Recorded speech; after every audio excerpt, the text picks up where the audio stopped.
Mm. Romain depuis Bourse Direct, dites-nous un petit peu quelles sont les forces en présence aujourd'hui.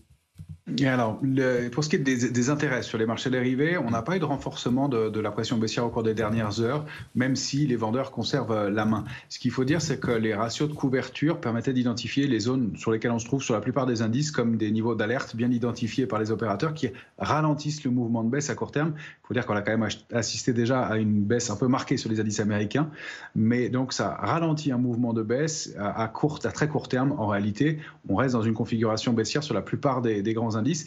Il faut dire et rappeler que les trois grands indices américains, que ce soit le S&P 500, le Dow Jones ou le Nasdaq 100, ont rompu tous des niveaux d'alerte de moyen terme et indiquent des cibles baissières avec des compléments de baisse de 3 à 5% selon les indices.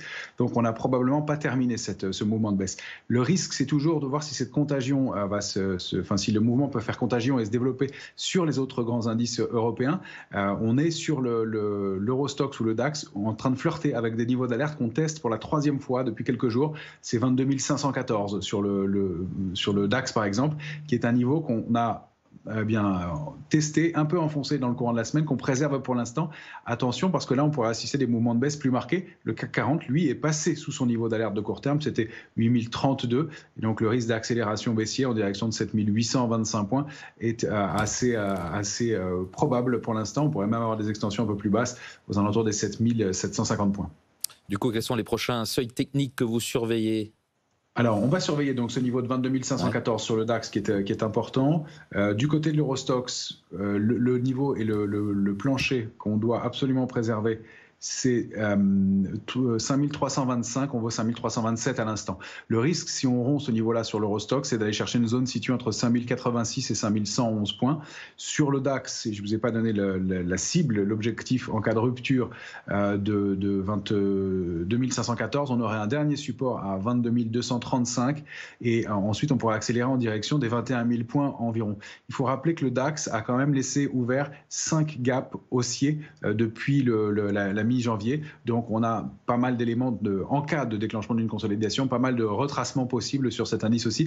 Pour l'instant, ça reste assez stable en Europe, mais attention, on reste sur des plus bas. On n'arrive plus à rebondir cette fois-ci, malgré quand même un plan de relance de 500 milliards d'euros qui aurait pu booster un peu plus l'indice allemand, et manifestement, les opérateurs n'en veulent plus vraiment pour l'instant. Romain, un petit coup d'œil sur ce que ça donne du côté des matières premières, particulièrement le pétrole, et on voit que le Brent de mer du Nord reste vraiment très très stable, hein, et ça depuis très longtemps, autour des 70 $. Est-ce que vous voyez des niveaux significatifs sur le pétrole ? Oui, on évolue, que ce soit sur le Brent ou le crude, autour de niveaux significatifs. Si je prends l'exemple du crude, mais on a à peu près les mêmes genres de configurations, on évolue dans une structure en triangle. Sur le crude, le problème, c'est que ce triangle a une base plate, c'est ce qu'on appelle un triangle rectangle, et ce niveau sur lequel on est installé pour l'instant, le crude le préserve systématiquement depuis novembre 2021, c'est 66,75. Donc on a un risque de rupture de ce niveau-là, puisqu'on va taper dessus régulièrement, et que les rebonds qu'on forme sur le crude systématiquement depuis maintenant octobre 2023 se font de plus en plus bas. Ça nous indique on n'arrive plus à reprendre une dynamique haussière et qu'il y a un risque d'accélération baissier. Donc sous 66,75, l'accélération elle serait assez marquée. On aurait comme première cible 52,60 avec ce risque en plus qui est renforcé par une situation de backwardation.